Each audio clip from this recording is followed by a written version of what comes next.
지금 당장 여러분의 주식 계좌를 열어보십시오. 화면 속 숫자를 한번 찬찬히 바라보십시오.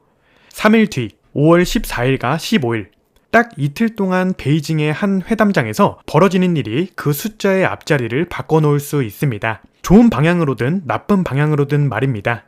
트럼프 미국 대통령과 시진핑 중국 국가주석이 5월 14일부터 15일까지 베이징에서 정상회담을 갖습니다. 미국 대통령의 방중은 무려 9년 만입니다. 그런데 이 회담이 단순히 외교뉴스 한 꼭지로 넘어갈 수 있는 이야기라고 생각하신다면 오늘 이 영상을 처음부터 끝까지 반드시 보셔야 합니다. 왜냐하면 이번 회담은 그냥 정상들이 만나는 자리가 아니라 향후 10년 동안 한국이 먹고 살 산업 지도를 찍고 새로 그리는 사실상의 경제 분할 협정에 가깝기 때문입니다. 지난 5월 6일 코스피가 사상 처음으로 7,000선을 돌파했습니다. 삼성전자와 SK하이닉스 양대 반도체주의 유리기판 등 반도체 소재는 물론 전력기기, 증권주 등 외국인들이 관심을 갖는 종목들이 급등하며 랠리를 이끌었습니다. 개장 직후 삼성전자는 무려 12% 넘게 수직 상승했고 SK하이닉스는 9%대 급등을 기록했습니다. 삼성전자는 아시아에서 두 번째로 시가총액 1조 달러, 우리 돈으로 약 1,455조 원에 달하는 기업으로 등극했습니다. 지수 7,000이라는 숫자는 분명 축제처럼 보입니다.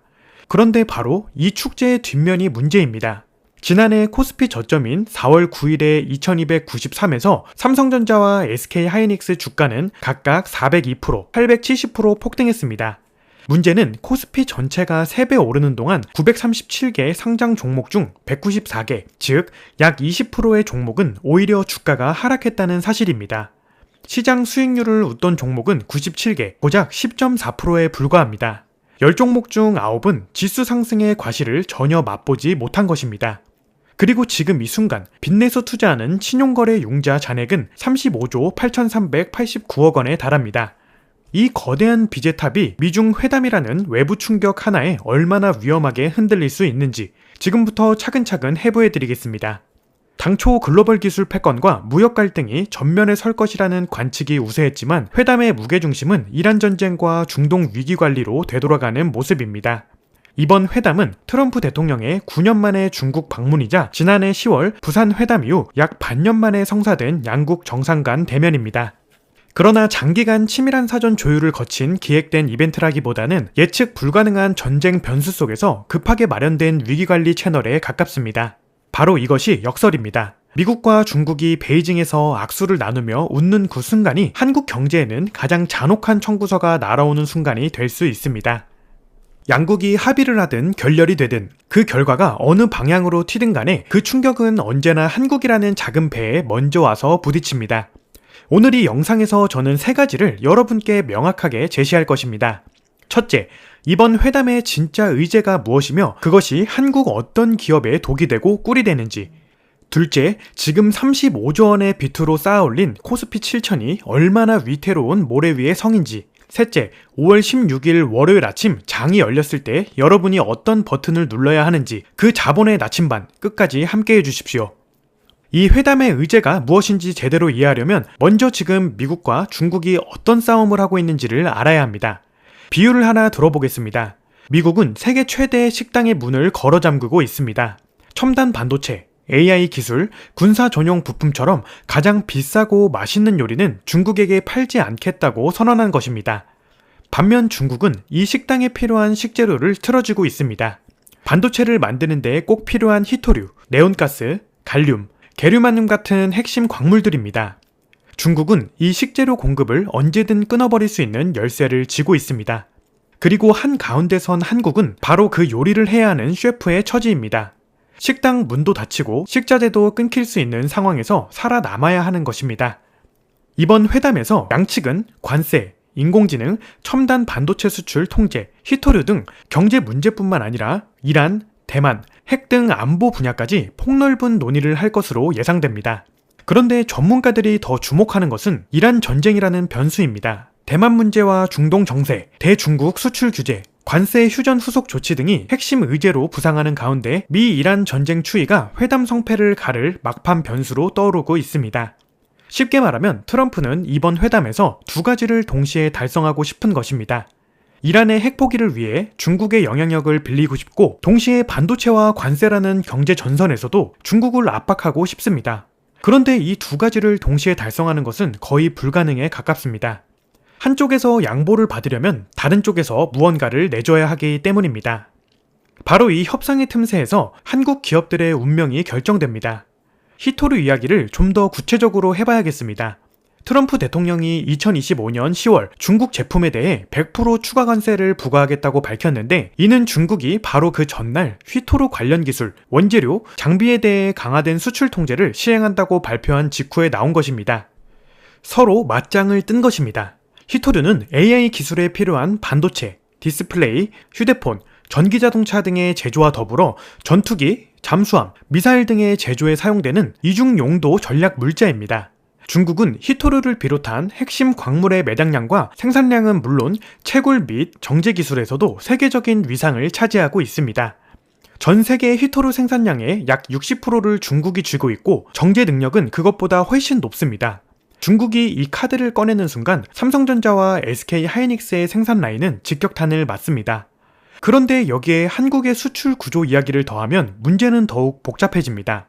2003년 이후 줄곧 최대 수출국이었던 중국 비중이 빠르게 줄어들며 탈중국 공급망 재편이 본격화하고 있습니다. 2025년 상반기에는 대미 수출이 602억 달러로 대중 수출 586억 달러를 제치고 22년 만에 처음으로 미국이 한국의 수출 1위 국가 자리를 차지했습니다. 이것은 단순한 순위 교체가 아닙니다. 22년 만의 지각 변동입니다. 대중 수출 비중은 2022년 22.8%에서 2023년 19.7%, 2024년 19.5%, 2025년 9월에는 18.1%로 지속적인 하락세를 보이고 있습니다. 그리고 대중국 반도체 수출은 미국의 기술 통제 강화로 인해 전년 대비 소폭 감소한 반면 전기차 배터리와 2차전지 관련 수출은 증가세를 보이고 있습니다. 이 흐름이 의미하는 것이 무엇입니까? 한국 경제가 조용히, 그러나 돌이킬 수 없는 속도로 미국의 공급망으로 편입되고 있다는 것입니다. 삼성전자의 텍사스 파운드리, SK 하이닉스의 인디애나 HBM 공장, 이 모든 것이 미국이라는 식당에 들어가겠다는 선택이었습니다. 그런데 이 선택이 이번 베이징 회담에서 어떤 역풍을 맞게 될지가 핵심입니다. PIIE의 최신 보고서는 미중 무역전쟁이 관세율 측면에서는 일부 완화되었으나 기술 분야 경쟁과 수출 통제는 오히려 더욱 정교해지고 있다고 지적합니다. 관세는 잠시 내릴 수 있어도 반도체 기술 전쟁은 멈추지 않는다는 것입니다. 그리고 그 전쟁의 한복판에 삼성전자와 SK 하이닉스가 있습니다. 삼성전자의 어닝 서프라이즈 이후 2026년 1분기 영업이익 전망치는 4월 한 달간 약 29조 8천억 원 상향됐으며 연간 영업이익 전망 역시 200조 원 규모로 레벨업 되었습니다. 이 숫자가 말해주는 것은 하나입니다. 지금 코스피 7천은 허공에 뜬 것이 아니라 반도체 초호황이라는 실물 엔진이 받쳐주고 있다는 것입니다. 그런데 문제는 이 엔진이 미중 회담이라는 단 하나의 외부 충격에 얼마나 취약한지입니다. 한국의 모든 것이 반도체 두 종목에 집중된 지금, 그 두 종목의 운명을 쥔 변수가 이번 주 베이징에서 결정됩니다. 지금까지 우리는 미국이라는 식당과 중국이라는 식자재 공급자 사이에서 한국이 얼마나 아슬아슬한 줄타기를 하고 있는지 살펴봤습니다. 그런데 이 줄타기의 진짜 공포는 어느 쪽도 선택하기 어렵다는 것이 아닙니다. 진짜 공포는 한국이 이미 한쪽을 선택했는데 그 선택이 부메랑이 되어 돌아오고 있다는 사실입니다. 이야기는 미국의 칩스법으로 거슬러 올라갑니다. 삼성전자는 미국 텍사스 테일러에 200억 달러 규모의 파운드리 공장을 짓기로 했습니다. SK 하이닉스는 인디애나 HBM 패키지 공장을 세웠습니다. 미국의 보조금을 받고 미국의 공급망에 편입되는 대신 중국 내 기존 시설의 확장은 사실상 포기한 것입니다. 전략적으로는 맞는 방향이었습니다. 그런데 그 대가가 지금 조용히, 그러나 확실하게 청구되고 있습니다. 미국 정부는 14나노미터 이하 공정 반도체의 대중국 수출을 엄격히 통제했고 한국 기업들의 중국 내 기존 생산 시설을 운영에도 까다로운 조건을 부과했습니다. 이에 더해 헬륨, 네온가스, 히토류 등 첨단 산업의 필수적인 소재의 수급 불안정으로 생산 비용이 상승하는 악재가 겹쳤습니다. 쉽게 말하면 이렇습니다. 미국 손을 잡으면 중국 공장을 제대로 못 돌리고, 그렇다고 중국 편에 붙으면 미국 보조금과 시장을 잃습니다. 양쪽 보험사에 다 가입하고 싶었는데 두 보험사가 서로 다른 약관을 요구하고 있는 상황입니다. 그리고 그 약관 중 어느 하나를 어기면 두 곳 모두에서 보험금을 받지 못하는 구조가 만들어지고 있습니다. 이 딜레마가 주식시장에서 어떻게 나타나는지를 보면 더욱 선명해집니다. 지금 한국 증시는 극단적인 양극화 장세 속에 있습니다. AI 반도체의 밸류체인에 대한 글로벌 빅테크 기업들의 막대한 자본 지출이 예고되면서 한국과 대만 등 아시아 반도체 공급망으로 글로벌 패시브 자금이 유입되고 있습니다. 미국 빅테크 클라우드 4사의 2026년 자본 지출 합계가 최대 7,250억 달러, 우리 돈 1,073조 원으로 전년 대비 76%나 증가할 전망입니다. 이 천문학적인 투자가 HBM과 AI 반도체 수요를 폭발시키고 그 수혜가 SK 하이닉스와 삼성전자로 흘러들고 있습니다. 그런데 반도체 섹터를 빼고 나면 이야기가 완전히 달라집니다. 증권업계는 반도체를 제외한 코스피 지수를 4,100선으로 추정합니다. 코스피 7,000이라는 화려한 숫자 아래에 반도체를 빼면 사실상 4,100짜리 시장이 숨어있는 것입니다. 코스피 전체가 3배 오르는 동안 937개의 상장 종목의 80% 가까이는 그 열매를 맛보지 못했습니다. 상한가 불놀이가 터지는 바로 옆에서 수백 개의 종목들이 조용히 하락하고 있었습니다. 이것이 지금 한국 증시의 민낯입니다. 이 구조적 문제 위에 거시경제의 악순환이 더해집니다. 현재 원달러 환율은 1440원대에서 등락을 반복하고 있습니다. 고환율이 고착화되면 어떤 일이 벌어지느냐? 수출 기업은 원화환산 이익이 늘어 좋다고 느낍니다. 그런데 그 이면에서 에너지 수입 비용이 올라가고 원자재 단가가 뛰고 내수 소비자들의 구매력은 쪼그라듭니다. 더 심각한 것은 이 환율이 이번 미중 회담 결과에 따라 단기간에 1,500원을 넘볼 수도 반대로 1,380원대로 급락할 수도 있다는 것입니다.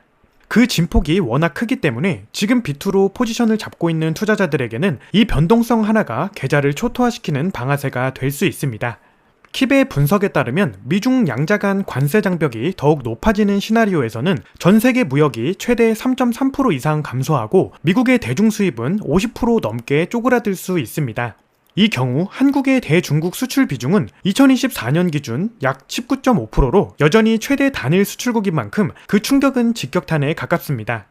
관세 전쟁이 재점화되는 최악의 시나리오에서 한국이 감당해야 할 1차 충격은 수출 둔화이고 그것이 기업 실적 악화로 전이되며 실적 악화는 다시 외국인 자금 이탈을 불러옵니다.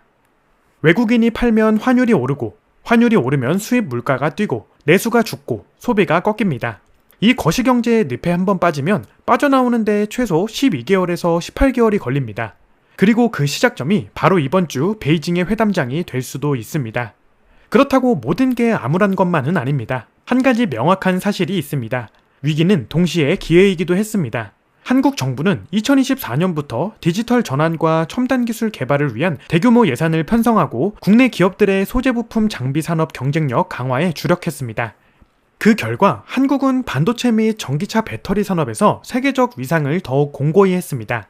위기가 클수록 그 위기를 먼저 읽고 포지션을 잡은 사람이 가장 큰 수혜를 입습니다. 지금 필요한 것은 공포가 아니라 데이터에 기반한 냉정한 판단입니다. 자, 이제 가장 중요한 질문을 드릴 시간입니다. 5월 15일 밤 베이징 회담이 끝나고 나면 세상은 어떻게 바뀔까요? 가능한 시나리오는 크게 3가지입니다. 첫 번째는 빅딜 합의 시나리오, 두 번째는 부분 합의 시나리오, 세 번째는 결렬 또는 공전 시나리오입니다. 각각의 경우 한국 시장에 미치는 파장이 완전히 다릅니다.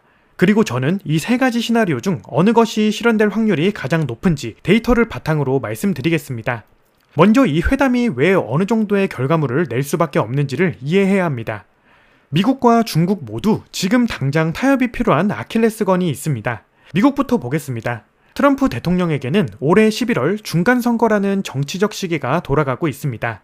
전문가들은 11월 중간선거가 있는 트럼프 대통령과 내년 4연임을 앞둔 시 주석 모두 전략적 안정기를 원해 화끈한 합의까지는 아니더라도 일정 수준의 결과물이 도출될 수 있다고 보고 있습니다.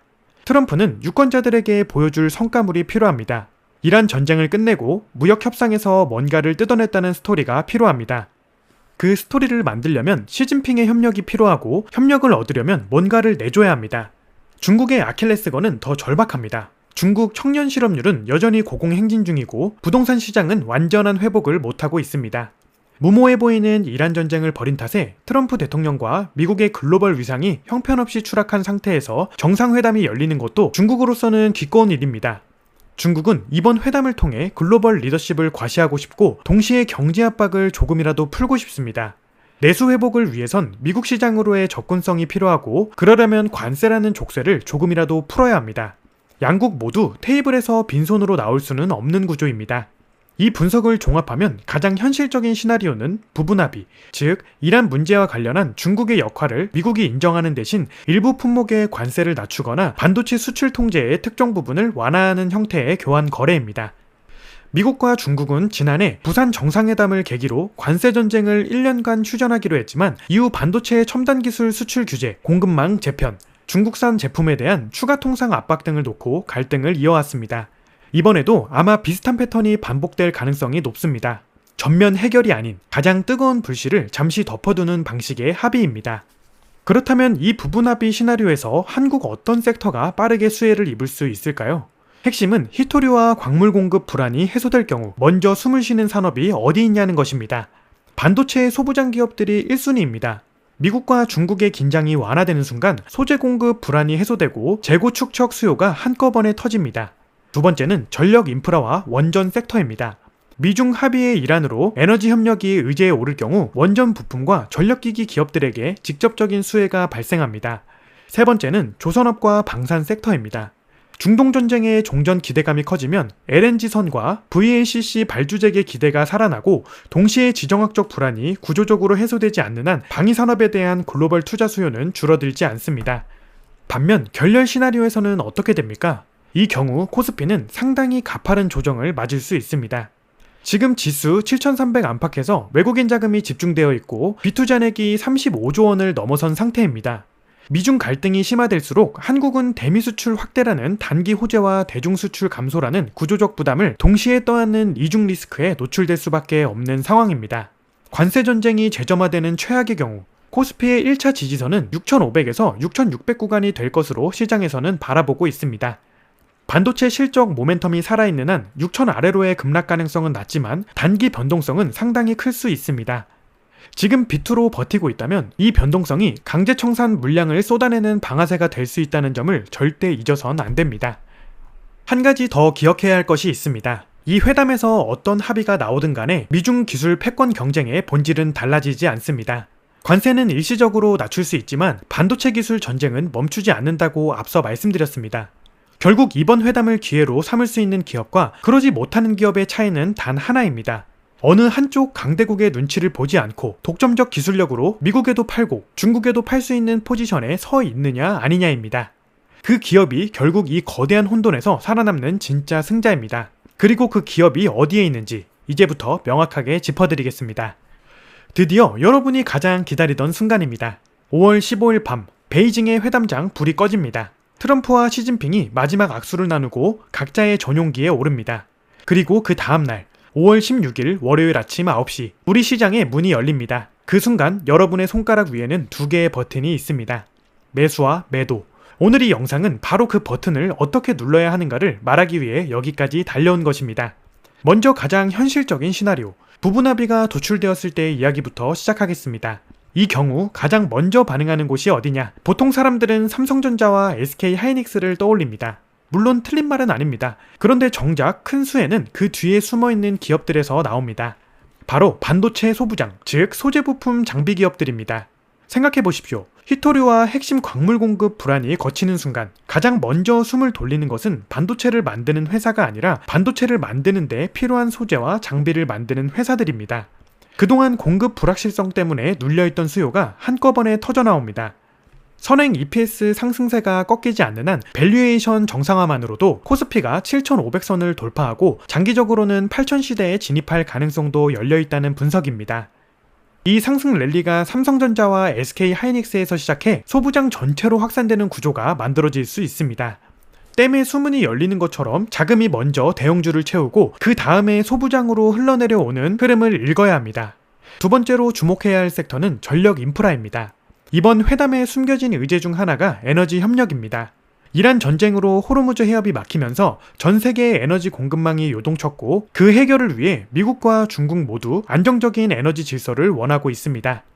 회담 시점에도 호르무즈 해협이 폐쇄 상태로 남으면 리스크를 반영해야 하는 기간이 연장될 수밖에 없다고 분석이 나오고 있습니다. 반대로 이 문제가 해소되는 방향으로 합의가 진전된다면 에너지 가격 안정화와 함께 글로벌 발전 인프라 투자가 재개됩니다. 한국의 전력기기 기업들과 원전 섹터가 여기서 수혜를 입습니다. 실제로 코스피가 7,000선을 처음 돌파한 날, 반도체주와 함께 전력기기 종목들이 외국인 매수의 주요 타깃이 되었습니다. 외국인들이 이미 이 그림을 그리고 들어오고 있다는 신호입니다. 세 번째는 조선업입니다. 이란 전쟁의 종전 기대가 커지면 중동의 LNG 운반선과 VLCC 발주가 재개됩니다. HD, 현대중공업, 하나오션 같은 기업들이 여기에 해당합니다. 조선은 수주에서 매출 인식까지 2년에서 3년의 시차가 있지만 주가는 수주 기대감만으로 먼저 달립니다. 수주 산업은 미국 투자협정 체결이 기회 요인으로 작용할 수 있다는 분석도 나옵니다. 미중 합의가 중동 안정으로 이어지면 그 나비 효과는 한국 조선소 수주잔고 확대로 연결됩니다. 이제 반대 시나리오, 결렬이나 합의 공전의 경우를 이야기해야 합니다. 이 경우 어떻게 해야 하느냐? 답은 간단합니다. 팔 것은 빠르게 정리하고 지정학적 해지 자산의 비중을 높이는 것입니다. 방산 섹터가 대표적입니다. 미중 갈등이 격화될수록 한국의 방위산업 수출 수요는 오히려 늘어납니다. 폴란드, 루마니아, 중동 각국이 한국 무기를 사겠다고 줄을 서는 이유는 바로 이 지정학적 불안 때문입니다. 한화 에어로스페이스, LIG, 넥스원 같은 기업들이 이 흐름의 중심에 있습니다. 또한 달러 자산의 비중을 늘리는 전략도 필요합니다. 미중 갈등이 격화되면 원화는 약세 압력을 받고 달러는 강세를 보입니다. 달러 ETF나 달러 예금으로 포트폴리오의 일부를 방어하는 것이 계좌를 지키는 현실적인 수단입니다. 여기서 한 가지 구조적인 진실을 짚고 넘어가야 합니다. 이번 미중 회담의 결과가 어떻게 나오든 간에 단 하나의 원칙은 변하지 않습니다. 어느 나라가 승자가 될지는 공급망 구조와 기업의 대응 전략에 달려있다는 것입니다. G2의 눈치를 보며 이쪽에도 줄 서고 저쪽에도 줄 서는 기업은 결국 양쪽 모두에서 압박을 받습니다. 반면 어느 한 강대국도 대체할 수 없는 기술을 가진 기업은 미국이 압박해도 살고 중국이 규제해도 삽니다. 삼성전자와 SK하이닉스가 지금 이 레벨에서 버텨주는 이유가 바로 그것입니다. HBM을 만들 수 있는 곳은 지구 위에 2군데뿐이고 그 2군데 모두 대한민국에 있습니다. 이것이 한국의 마지막 카드이자 가장 강력한 무기입니다. 그러나 이 무기도 영원하지 않습니다. 반도체 및 전기차 배터리 산업에서 세계적 위상을 더욱 공고히 한 한국이지만 반도체 분야에서 중국의 기업들의 기술 추격은 지속되고 있습니다. 화웨이는 7나노 자체의 칩을 이미 만들었고 CXMT는 HBM 개발에 박차를 가하고 있습니다. 지금 한국 반도체가 2년에서 3년의 기술 격차 리드를 유지하고 있지만 그 격차가 언제까지 유지될지는 아무도 장담할 수 없습니다. 결국 이번 미중회담이 준 가장 중요한 교훈은 지정학적 리스크는 관리할 수 없지만 기술 격차라는 해자는 스스로 넓힐 수 있다는 것입니다. 자, 이제 정리할 시간입니다. 오늘 우리가 함께 살펴본 것들을 한 문장씩 압축해 보겠습니다. 5월 들어 단 이틀 만에 코스피 7,000선을 돌파했고 삼성전자는 시가총액 1조 달러 기업으로 등극했습니다. 숫자만 보면 축제입니다. 그런데 이 축제의 무대 뒤에는 35조 원이 넘는 비투자넷과 반도체를 제외하면 사실상 4,100짜리 시장이라는 냉혹한 현실이 존재합니다. 이번 미중 정상회담의 의제는 관세, AI, 첨단 반도체 수출 통제, 희토류, 이란 전쟁, 대만에 이르는 초거대 복합 방정식입니다. 이 방정식이 어떻게 풀리느냐에 따라 한국의 반도체와 소부장, 조선, 방산, 2차전지 기업들의 운명이 갈립니다. 시나리오별로 다시 한번 정리해드립니다. 부분합의가 도출될 경우 5월 16일 아침 가장 먼저 돈이 몰릴 곳은 반도체 소부장, 전력 인프라, 조선 순서입니다. 관세전쟁이 재점화될 경우 지수 6,500에서 6,600 구간을 1차 지지선으로 보면서 방산과 달러 자산으로 방어 포지션을 취해야 합니다. 합의도 결렬도 아닌 공전 상태가 지속될 경우 단기 변동성이 커지며 비투 청산 물량이 쏟아질 수 있으므로 레버리지를 줄이고 현금 비중을 높이는 것이 최선입니다. 마지막으로 이 영상을 마무리하며 여러분께 하나의 질문을 드리겠습니다. 워싱턴과 베이징에서 두 강대국이 서로의 이익을 극대화하기 위해 협상 테이블에 앉아있는 그 순간 여러분의 포트폴리오는 지금 어느 강대국의 경제 사이클에 베팅되어 있습니까? 미국의 AI 인프라 투자 사이클에 올라타 있습니까? 아니면 중국의 내수 회복을 기다리며 묶여 있습니까? 아니면 어느 쪽에도 속하지 않으면서 두 고래 사이에서 아무런 준비 없이 흔들리고 있습니까? G2의 고래 싸움 속에서 살아남는 법은 하나입니다. 어느 고래가 이기든 그 고래가 반드시 필요로 하는 기술, 반드시 사야 하는 부품, 대체할 수 없는 공급망을 쥔 기업에 투자를 하는 것입니다. 그 기업이 결국 이 혼돈의 시대를 관통하며 부의 패권을 쥐게 될 진짜 승자입니다. 5월 16일 아침, 여러분의 손가락이 어느 버튼 위에 놓여 있어야 하는지, 오늘 이 영상이 그 나침반이 되셨으면 좋겠습니다. 이 채널을 아직 구독하지 않으셨다면 지금 바로 구독 버튼을 눌러주십시오. 미중 회담 결과가 나오는 즉시 섹터별 실시간 분석 영상을 가장 빠르게 업로드해드리겠습니다. 다음 영상에서 뵙겠습니다. 그럼 시청해주셔서 감사합니다.